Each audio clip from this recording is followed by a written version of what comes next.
In the forgotten depths of Orion, a red supergiant trembled, its vast body bloated with the weight of collapse long delayed.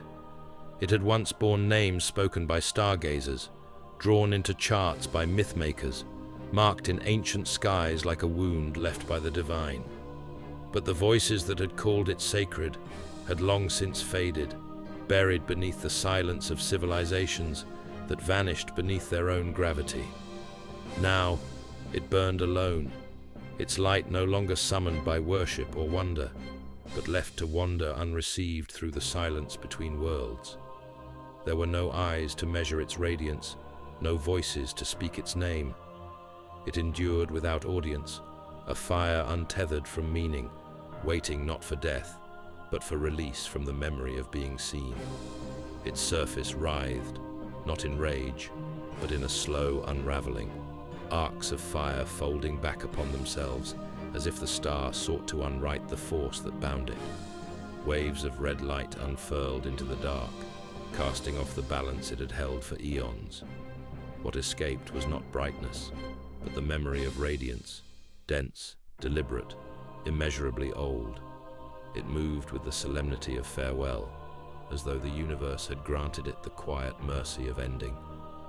There was no sound when it happened, no shift in color, no ripple through the void, just a quiet that deepened, so slowly it became impossible to name the moment it arrived.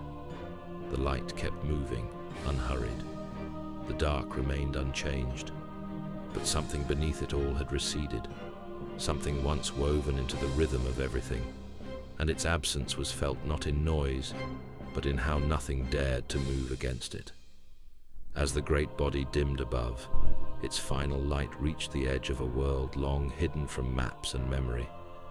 The rays were stretched thin by distance, but carried enough strength to touch the planet's fragile veil.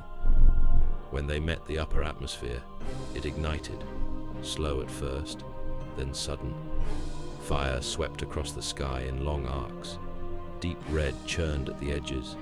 Gold flared along the high clouds.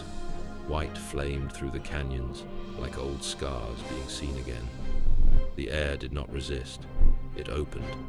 The ground below held still, as if bracing against a memory too old to rise.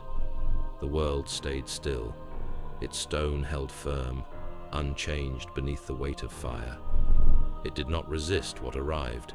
It simply received and offered nothing in return. Beneath the surface, something gathered, not in movement, but in mass. A pressure long confined began to focus, not with urgency, but with inevitability. The dust above remained untouched, the crust held, but the stillness pressed outward, and the dark began to thin.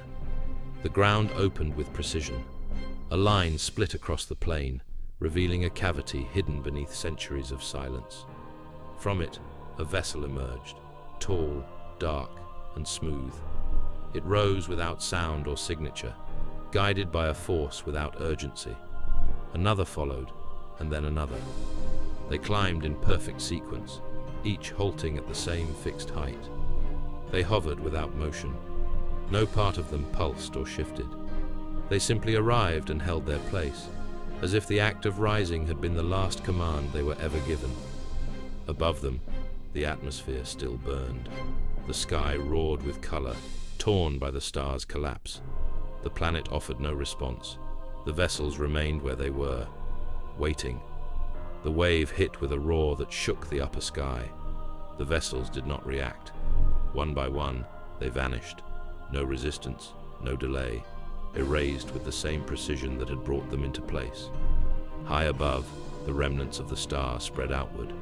Light without source continued through the dark, slow and wide, carrying with it the shape of what had just occurred. The planet turned. The dust settled. Nothing marked the event, but the air felt thinner, and the silence that followed did not feel the same.